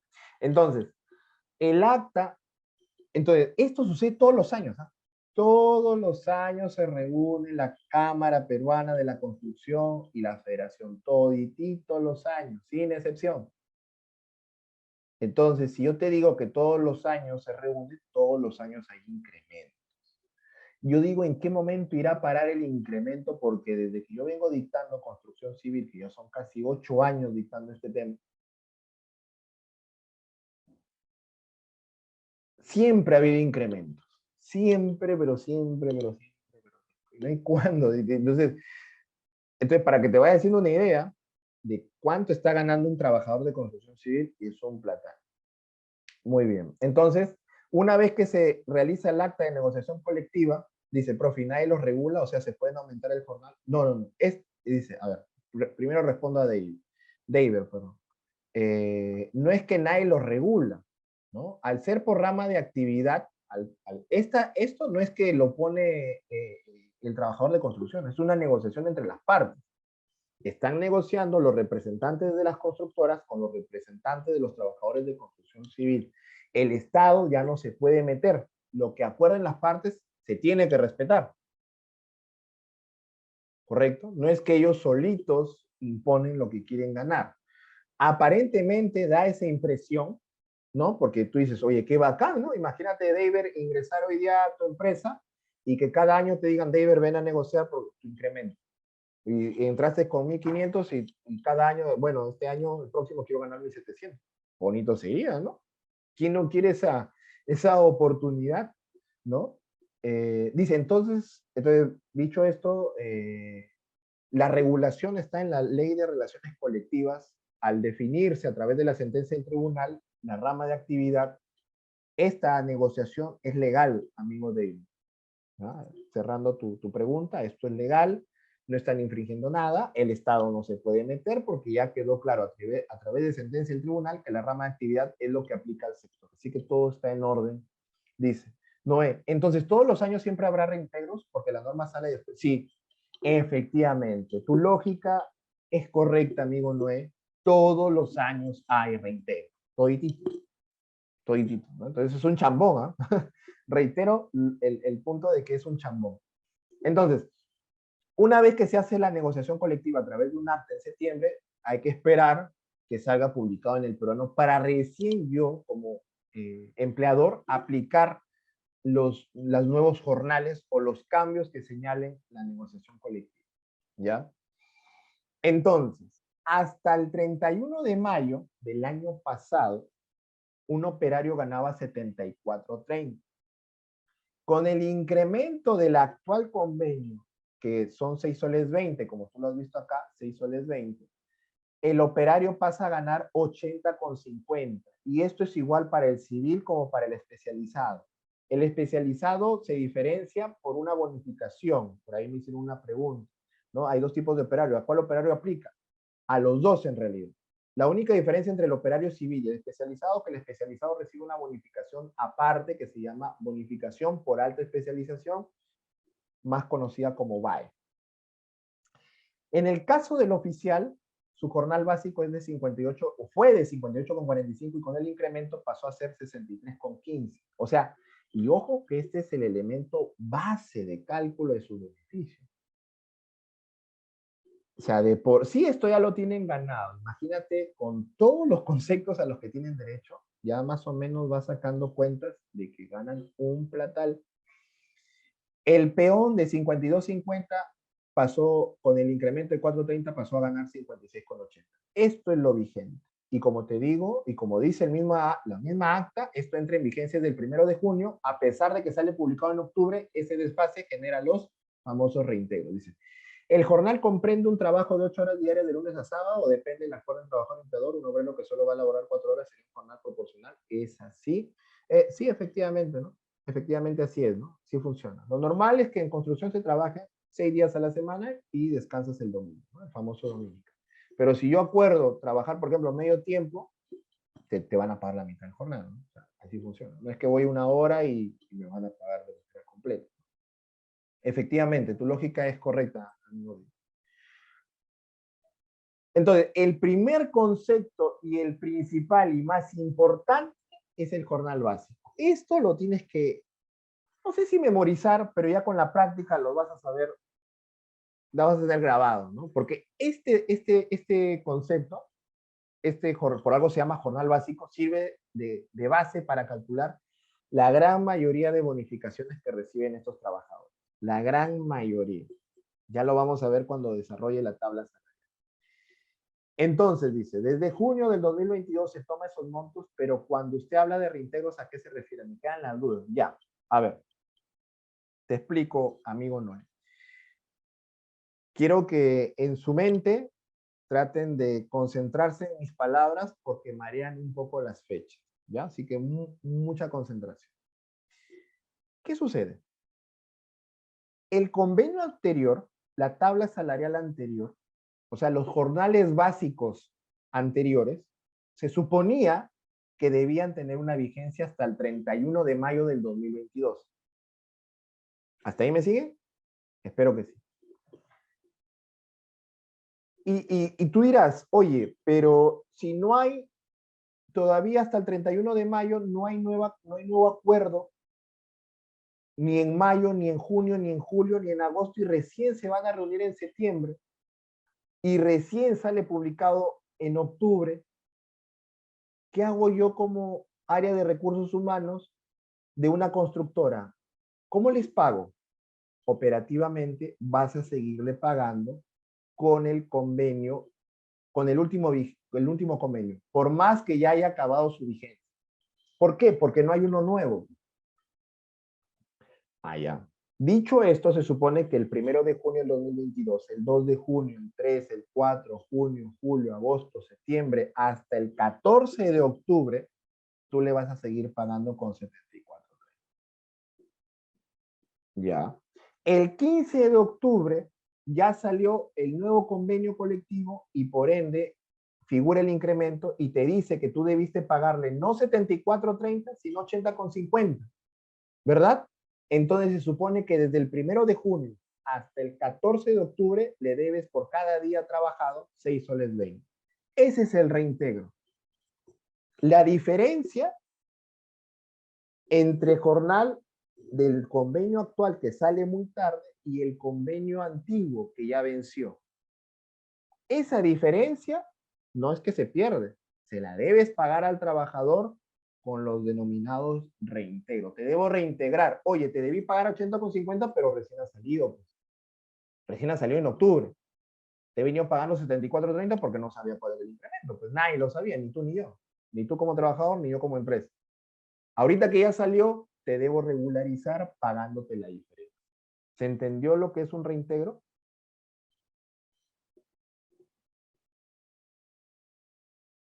A partir del 15, amigo, porque sale el 15. A partir del 15. A partir del 15 las empresas ya deberían empezar a regularizar. Deberían empezar a regularizar. No es que todas las empresas el 15 sí o sí van a regularizar. Pueden hacerlo en octubre, pueden hacerlo en noviembre, pueden hacerlo en diciembre, en enero. Ya las empresas verán. Pero de que tienen que regularizar y pagar esos reintegros, los tienen que pagar. ¿Se entendió? Y eso sería que vaya en una 62.2 otras remuneraciones. No, es su remuneración. No, lo puedes poner como remuneración. Es su remuneración. Solamente que en el momento en que tú le pagaste la remuneración de mayo, perdón, de junio, de julio, de agosto y septiembre, pues simplemente no tenías ese dato. No tenías ese dato. Pero si quieres utilizar la 62.2, bueno, también lo puedes hacer, ¿no? Es un tema nada más de clasificación a nivel de cuenta contable, ¿no? Pero a nivel, aquí lo más importante no es la cuenta que vayas a utilizar, sino que debes pagarlo, debes reconocerlo y debes calcularlo bien. Luego es un tema interno de clasificación, de qué cuenta, de qué subcuenta utilizar, ¿no? Es un tema contable, ¿no? Es un tema contable. Pero lo más importante es que hay que reconocer este pago y que no es para nada despreciable, no es para nada minúsculo, es bastante. Si ahí nada más, si multiplicamos 6 soles 20, 6 soles 20 por junio, julio, agosto, septiembre, 4 por 3, 120 más 15 por 135 días, una prox, 620 por 135, solamente por el incremento serían 837 soles que le debes pagar, solamente si hablamos de jornal, porque no es el único concepto, te repito ese dato. Hay otros conceptos que también debemos reintegrar. Ya vamos a hablar de eso. Solamente, pues si hablamos de jornal, son más de 800 soles en el caso del operario. Ahora sí se entendió mejor lo que son los reintegros. Amigo, ahora sí un poquito más claras tus dudas. Sí, lo vamos a ver, o sea, olvídate, de todas maneras, pero antes de ver los casos prácticos, tienen que entender la razón de ser de los beneficios, porque no, son un montón. Entonces es importante que tú los entiendas para poder ver la parte práctica. Pero de que va a haber parte práctica, pero al menos quiero saber si ya tienes una idea más o menos de lo que te estoy hablando. Un poquito más claro, un poquitito, al menos. Engáñame. No, mentira. Sí, excelente. Otro concepto que reciben los trabajadores de construcción civil es el BUC. ¿Qué es el BUC? La bonificación unificada de construcción. ¿Qué sucede? Este es un régimen bastante antiguo, chicos. Bastante. Y por años aparecen bonificaciones y bonificaciones y bonificaciones. Llegó un punto que eran tantas que decidieron agruparlas y unificarlas a través del BUC. ¿Qué incluía esta bonificación unificada? Por ejemplo, está integrada por varias bonificaciones, por desgaste de herramientas, por ropa, por alimentación, por falta de agua potable y por especialización para el operario. Decidieron agruparlas y ¿A cuánto equivale? En el caso del operario, el 32% del jornal básico. Y en el caso del oficial y el peón, equivale al 30% del jornal básico. La siguiente bonificación, que era la que te comentaba, ¿no? En el caso del operario especializado, el BAE, la bonificación por alta especialización. ¿Y en qué caso se debe otorgar? A los operarios especializados que estén certificados por CENSICO o por otro centro de capacitación autorizado o por el empleador también. ¿Y cuáles son las clasificaciones o los tipos de BAE? Encontramos operarios de equipo mediano, se les debe pagar el 8% del jornal básico, el operario topógrafo, 9% del jornal básico, el operario de equipo pesado, 10% del jornal básico, y el operario de equipo electromecánico. Se le debe dar, aparte del BUC, al operario del 32% del jornal, se le debe dar estos porcentajes en función del jornal básico. Y tú dirás, Alejandro, ¿pero qué es equipo mediano? ¿Cómo voy a saber qué es equipo mediano? Como ya sé que me vas a preguntar eso, lo he considerado, ¿no? Me anticipé a tu pregunta. Por ejemplo, en el caso de equipo mediano encontramos estas tres maquinarias, el MANLIFT, la retroexcavadora, que es la que estás viendo en pantalla, y el mini cargador. Eso es equipo mediano. ¿Qué es equipo pesado? Todo el listado que tú estás viendo aquí en pantalla. El tráiler, la motoniveladora, el volquete, el bulldozer, camión grúa, camión mixer. Entonces sería interesante que veas este material una vez que tú veas la especialización del trabajador, ¿no? Y lo busques. A ver, no, si no lo encuentro en mediano, debe estar en pesado y empiezas a buscar. ¿Correcto? Sí, es un planeta totalmente desconocido para muchos, y más que planeta, yo diría que es un universo, ¿no?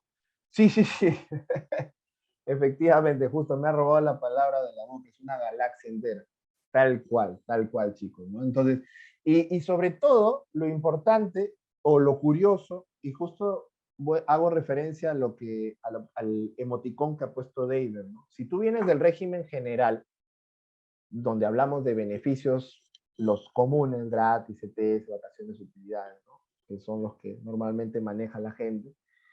Cuando tú te metes al régimen de construcción civil, tu cerebro hace... ¿Por qué? Porque hay muchos conceptos que tienen los mismos nombres del régimen general, pero se calculan total y absolutamente diferente y tienen otro concepto. Así que terminas más mareado que Toledo cuando lo trajeron de Estados Unidos. Recontra mareado, ¿no? literal, literal, ¿no? Entonces, por eso yo mucho a mis alumnos o participantes de mis talleres les digo que traten en la medida de lo posible de tener su mente en blanco, de quitarse del chip del régimen general para que puedan absorber sin confusiones el régimen de construcción civil. Pero totalmente de acuerdo con sus comentarios. Cuando hablamos de operario electromecánico, encontramos al electricista industrial, el electricista liniero, el soldador homologado, el maniobrista de montaje, el mecánico, alineamiento, mecánico de armador, mecánico de montaje, mecánico de estructura, etcétera, etcétera, etcétera. Aquí tienes todas las especialidades de operario electromecánico. ¿Ya? Entonces, si se encuentra en alguna de estas clasificaciones, se entiende que le corresponde el BAE. Ahora, la siguiente bonificación es la bonificación por movilidad. La bonificación por movilidad. Y la bonificación por movilidad cumple la función de cubrir el traslado del trabajador de su domicilio a la obra. De su domicilio a la obra. Básicamente, ¿no? ¿A cuánto equivale? A 8 soles, tanto para operario, oficial y peón, es igual. Y si es una movilidad por un trabajo en domingos o feriados, se reduce de 8 a 5 soles. Es sorprendente porque podríamos decir, oye, pero si en feriado sale más caro, ¿no? El pasaje. Así es la lógica del sector. Ahora, ¿siempre se debe dar movilidad? Hay excepciones. Las dos excepciones que existen, la primera es si es que la obra se desarrolla en un campamento. Si tú estás trabajando en un campamento, la obra se desarrolla ahí, pues, en otras palabras, tú descansas en la obra, ahí pernoctas, ya pues la empresa no estaría obligada a darte esta bonificación. Primera excepción. Segunda excepción, si la empresa cubre el traslado, o sea, por ejemplo, no se ve mucho en las constructoras, pero sí en el sector agrícola, pero si se da, es una excepción, de que contratan ómnibus interprovinciales y en zonas estratégicas recogen a los trabajadores y se los llevan. Entonces, la empresa cubre el traslado, te traslada. Si ese es el caso, tampoco hay obligación de pagar esta bonificación. Por ahí alguien me preguntó, Alejandro, ¿y si el trabajador tiene su moto lineal, tiene su mototaxi, su motocarguera, su motofurgón, que es muy común ver en este sector, ya no le doy movilidad? No, porque eso no tiene nada que ver, ¿no? Más bien será para su combustible, ¿no? No hay ninguna excepción de que porque el trabajador tenga movilidad ya no le doy bonificación por movilidad. Así que eso es descartado. Otra bonificación que reciben estos trabajadores es la bonificación por trabajo en altura y equivale al 7% del jornal básico. Y esta bonificación se paga cuando hacen labores de revestimiento, o sea, cuando trabajan literalmente, pues, por ejemplo, tarrajeando una pared, ¿no? De manera exterior. Y siempre que estemos hablando a partir de un cuarto piso. A partir de un cuarto piso, pues hay un riesgo de caída, entonces se te paga esta bonificación por un trabajo peligroso, bonificación por trabajo en altura. Alejandro, ¿y qué pasa si no se puede determinar la cantidad de pisos si estoy trabajando en un andamio? Si no hay posibilidad de determinar la cantidad de pisos, se cuentan 10 metros a partir del suelo, o sea, desde el metro cero hasta la altura del andamio, si hay 10 metros, te corresponde esta bonificación, ¿correcto? En el caso de los pisos, esta bonificación se va a pagar por cada 4 pisos. O sea, por ejemplo, si estoy en el cuarto piso, 7%. Si estoy en el noveno piso, 4 y 4, 8 y 1, 9. Ahí, 4 y 4, ahí tengo 2, 7% y 7% y tengo 14%. Ya hay que tener presente eso. ¿No? Y aquí abajo te detalla, los que realicen labores de revestimiento de fachadas, los que realicen trabajos de andamio, revoques, edificación de toda clase, revestimiento de toda clase, molduras, encofrados de aleros y otros. Los que realicen trabajos de fachadas interiores, ¿no? Pues, y no solamente hablamos del exterior, también puede ser al interior del edificio, la edificación, de la casa, lo que sea, en las que se usen andamios y que comparten los mismos riesgos que las labores señaladas, ¿no? Y los que realicen trabajos en tanques elevados a partir de los 5 metros de altura. Una nota importante, para el caso de los trabajadores que laboran en el tendido de cables eléctricos, en torres, en el montaje de estructuras metálicas, prefabricadas o soldadas, en el montaje in situ de partes prefabricadas, de puentes y en todas las actividades electromecánicas que generen riesgos de caída.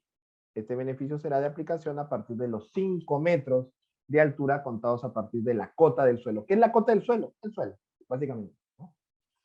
Sí. Dinero y más dinero. Y chicos, estamos empezando el listado de las bonificaciones. Te puedes ir para atrás tipo Condorito cuando veas todas. Literalmente. Siguiente bonificación por altitud. Ojo, y aquí la gente muchas veces se confunde. Una cosa es la bonificación por trabajo en altura, que tiene que ver con la distancia del trabajador respecto del suelo, y la bonificación por altitud tiene que ver con la ubicación geográfica de la obra. Entonces, si yo desarrollo mis actividades o la obra se está desarrollando en una zona geográfica que está a partir de los 3.000 metros sobre el nivel del mar, yo le debo pagar 2 soles 50 a mi trabajador. Y ojo que esto se modificó porque antes solamente se le pagaba estos 2.50 a aquellos trabajadores que no sean de la zona. Te pongo, por ejemplo, Huaraz, que está a 4.000 metros sobre el nivel del mar. Yo soy de Chiclayo, imaginemos que yo soy un obrero y la empresa me destaca, oye, ándate a la obra de Huaraz, a mí me hubieran tenido que pagar estos 2.50. Y a los trabajadores de Huaraz, no, actualmente eso ya se radicó y independientemente que seas de Huaraz o no, todos deben recibir estos 2.50. Siempre que la obra se ejecute a partir, entender muy bien la palabra, a partir de los 3.000 metros sobre el nivel del mar. ¿Ya? Y sin tener, aquí te dice, no sin tener en cuenta su lugar de procedencia. Como diría David, más plata y más plata. Seguimos, bonificación por trabajo nocturno, ¿no? Y aquí una primera diferencia con el régimen general. Porque en el régimen general, ¿A qué le llamamos horario nocturno, chicos? ¿Tienen idea? ¿Saben cuándo arranca el horario nocturno en el régimen general? A ver, ¿alguien por ahí? 10 p.m. Muchas gracias, Noé. En cambio, en el sector construcción arranca a las 11. Primera diferencia. Segunda diferencia. En el caso del régimen general, al trabajador que labora en horario nocturno, su sueldo no puede ser inferior a la remuneración mínima vital más un 35%. O sea, en el régimen general hay que hacer de cuenta que existen dos remuneraciones mínimas, una diurna y una nocturna. ¿Ya? Básicamente así funciona en el régimen general. Profe, o sea que pueden construir de noche, ojos de lince muy finos. Sí se puede, sí se puede, ¿no? Sí, incluso te sorprenderías que hay muchas obras, tengo muchos amigos ingenieros que a veces veo en sus estados y a las 2, 3 de la mañana están publicando, ¿no? Están, obviamente pues con un alumbrado especial, ¿no? Tampoco es que están a oscuras al 100%, ¿no? Se acondicionan las obras porque a veces en el día o bien es imposible trabajar o por la premura del tiempo, por las fechas de entrega, pues no hay otra manera que seguir trabajando a toda marcha, ¿no? Entonces, decía que en el régimen general encontramos dos remuneraciones mínimas vitales, la diurna y la nocturna, ¿correcto? Bacán. En cambio, en el régimen de construcción civil, si tú laboras en horario nocturno, que va desde las 11 hasta las 6 de la mañana, se le debe pagar una bonificación por trabajo nocturno equivalente al 25% del jornal básico, y además se le debe dar 2 sándwiches y medio litro de leche. ¿Ya? Entonces, interesante, ¿no? ¿Cómo funciona? Y una primera diferencia con el régimen general. Otra bonificación por contacto directo con agua, ¿no? Entonces, los trabajadores de construcción civil van a percibir un 20% de su jornal básico como bonificación por contacto directo con el agua. Ya sea que trabajes, por ejemplo, ¿no? Aquí te ponen, ¿no? En inundaciones, ríos, lagos, represas, aguas servidas, alcantarillado, ¿no? Y recolectores. Pero ojo, es importante que el trabajador se sumerja. Aquí te pongo el ejemplo de una represa, ¿no? Aquí estoy señalando la represa. O sea, si estamos hablando de que te voy a pagar esa bonificación, tú deberías estar aquí metido en el agua. Pero, por ejemplo, si yo vengo a la represa y voy a arreglar esta zona que no hay agua, no me van a pagar esa bonificación, por más que sea una represa. ¿Ya? Por eso acá y dice, ¿no? Entendiéndose aquellas labores en las que el trabajador tenga que ingresar al agua, incluso sumergirse en ella, mismo Aquaman, ¿no? Entonces, te van a pagar esta bonificación. Vamos a repetir la frase de David, plata y más plata. Siguiente bonificación, por trabajo bajo la cota cero, ¿no? Sí, mira, cuando llegamos a la parte práctica, yo como recién que hemos cerrado el grupo anterior, como unos chicos decían, pucha, por las puras estudié contabilidad, me dijo, ¿no? Porque ganan más que yo. Y sí, la verdad, un peón como mínimo te está sacando mensual por encima de los 3.000 líquidos. Por encima, un peón, ¿ah? Ojo. ¿Ah? Ya no te digo cuánto saca el operario especializado. Ahí sí te vas a querer meter un balazo, ¿no? Así me dijo un alumno el día sábado, ¿no? Que hemos cerrado el grupo anterior, el grupo antes de ustedes, ¿no? Este es el segundo grupo de este mes. Bien, ¿cuándo me debo pagar esta bonificación por trabajo bajo la cota cero que equivale a un sol 90? Cuando se elabore en un nivel inferior al segundo sótano o 5 metros bajo la cota cero, ¿no? Y aquí te pongo un ejemplo. Asignación por escolaridad, plata y más plata, y aquí una gran diferencia con el régimen general, que ¿cuál sería su contraparte en el régimen general? La asignación familiar. ¿Cuánto equivale la asignación familiar? A ver, vamos a ver. Imagino, bueno, desde que me han respondido el horario nocturno, imagino que la asignación familiar es un concepto, incluso los estaría ofendiendo con la pregunta, pero igual la fórmula, ¿no? 10% de la remuneración mínima vital, actualmente estamos hablando de 102 soles con 50. ¿No? Hablando de la remuneración mínima vital, se está voceando, no es una realidad, pero la Comisión de Trabajo está evaluando un incremento. ¿No? Imaginamos que la señora Dina quiere hacerse un baño de popularidad, ¿no? Pero ya sabemos cuáles son las consecuencias de incrementar solo porque sí el sueldo, pues no es algo positivo, sino que genera más informalidad. Pero en fin, sin irnos por las ramas, entonces, si tenemos claro, y ojo, ya ustedes saben el importe. ¿Cuál es lo curioso de la asignación familiar? De que así tenga un hijo o 10 hijos, ambos trabajadores, el papá de 10 y el papá de uno, reciben la misma cantidad. No es que tengo 10 hijos, me van a dar 102,50 por 10. No funciona así. En cambio aquí, la asignación por escolaridad sí te la dan por hijo. ¿Y a cuánto equivale la asignación por escolaridad? A 30 jornales básicos por año. ¿Y hasta cuándo me van a dar esta asignación? Hasta que cumplan 23 años, pero debo sustentarlo de qué manera? A través del vínculo familiar, demostrar con su DNI o su acta de nacimiento que es mi hijo, además con certificado de estudios que está cursando los estudios, ¿no? Respectivamente. Por cada hijo, sí. ¿Habrá algún límite? ¿Qué tal si un obrero tiene 7 hijos, no? Sí, y justo lo que tú comentas, David, es algo que en función de la experiencia y el análisis, uno se puede cuestionar, ¿no? Yo les hago una pregunta muy sencilla y creo que la respuesta es bastante lógica. ¿Los empresarios quieren incrementar sus costos laborales o disminuirlos? ¿Qué es lo que busca un empresario en sí? ¿Aumentarlos o disminuirlos? ¿No? Por lógica, pues todo empleador o todo empresario pues quiere reducir sus costos a toda costa, ¿no? En lo lógico, es el sentido común. Entonces, este beneficio termina siendo un arma de doble filo. ¿Por qué? Porque si bien es cierto, si yo soy trabajador, como dice David, pucha, entonces tengo 7 hijos y negocio redondo, ¿no? Ahora, si yo como empresa sé que David tiene 7 hijos, voy a querer contratarlo, ¿qué opinan? No, ¿no? Entonces, este beneficio termina siendo una especie de efecto discriminatorio para algunos trabajadores que tengan muchos hijos, ¿no?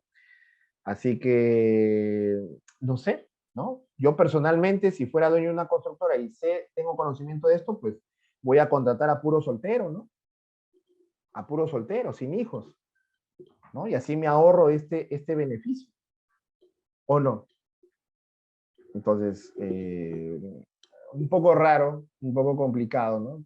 Y no hay límite, amigo David. No hay límite. El límite tiene que ver con la edad del hijo, ¿no? Si está cursando estudios técnicos o superiores, lo puedo, como trabajador, puedo recibirlo hasta que mi hijo o hija cumpla 23 años, ¿no? Las gratis, ¿no? Que este beneficio, bueno, si soy obrero y tengo 7 hijos por necesidad de trabajar, ¿puedo decir que solo tengo un hijo? Podrías hacerlo, pero en la práctica las empresas no van a querer arriesgarse una multa, porque si llegas a una fila y detecta que tú tienes 7 hijos, por más que tú te hayas negado a recibirlo, hay un principio laboral que se llama irrenunciabilidad de derechos, que está tipificado en el artículo 26 de la Constitución Política. Entonces, dicho esto, si yo tengo el derecho a recibir asignación escolar por cada hijo, por más que yo sea el dueño del derecho, yo no puedo renunciar. Esa es la protección que te da la Constitución a nivel laboral. La irrenunciabilidad de derechos. Si no, sería muy fácil, ¿no? Decir, oye, el sueldo mínimo es 1025, pero necesito trabajar. Entonces yo firmo que quiero ganar 900. Recuerda que echa la ley, echa la trampa, y muchos empresarios aprovecharían de esta situación. Entonces, en la práctica, las empresas tampoco, pues, por contratar, salvo que seas indispensable para la empresa, pondrían en riesgo su situación legal y administrativa, ¿no? Yo como empresa, ¿cómo puedo filtrar que la info que me da el obrero es cierto? Suponiendo el ejemplo anterior, como empresa, ¿cómo puedo detectar eso sobre los hijos? Ah, bueno, sobre los hijos, el único mecanismo es solicitar la información al trabajador, ¿no? No hay una plataforma para encontrar, ¿no? Tal vez podríamos encontrarte por denuncia por alimentos, ¿no? En el Poder Judicial. pero no específicamente para saber. El obrero sí podría mentir, como tú dices, ¿no? Existe ese riesgo. Como empresa, ¿cómo me podría respaldar? A través del documento que llenó el trabajador, ¿no? Es decir, oye, ya, yo sé que estoy obligado a pagarle por hijo, pero el señor cuando me informó indicó que tenía esta cantidad de hijos, ¿no? Exacto, exacto. Básicamente a eso me refiero. Un documento donde exprese, señor, ¿tiene hijos? ¿Cuántos? DNI, adjuntar documentos, huella, un cargo. Listo, perfecto. Entonces ese es mi respaldo. Si mañana vienes una FIL, aquí está. Si hace una inspección y verifica, ¿no? Yo no sabía. Y ese es tema del trabajador, ¿no? Lamentablemente FIL surte un efecto de policía y a veces, pues, en la gran mayoría de veces, pues, va a pensar lo peor de la empresa. No, tú lo has hecho firmar, seguro, tú lo has hecho firmar, ¿no? Muy bien. ¿Qué más? No, ya son las 10. Chicos, bueno, hemos avanzado regular. Definitivamente la siguiente sesión terminamos con la parte teórica. Me gustaría continuar, pero hemos llegado a las 2 horas que se han planteado para el día de hoy. De mi parte, muchísimas gracias a todos por estar participando activamente. Les agradezco mucho. Nos estaríamos reuniendo el domingo 28 a las 10 de la mañana. Así que no es tan temprano como para que sigan durmiendo tranquilos. Y espero esta primera sesión les haya agradado. Nos estamos reencontrando el día domingo, chicos. Muchas gracias. Cuídense, que tengan buenas noches. Luz para mis ojos la clase, brother. Buena clase. Gracias a ti, David. Gracias a ti por participar activamente. Gracias, Noé. De igual manera, Dios los bendiga. Cuídense, amigos. Buenas noches.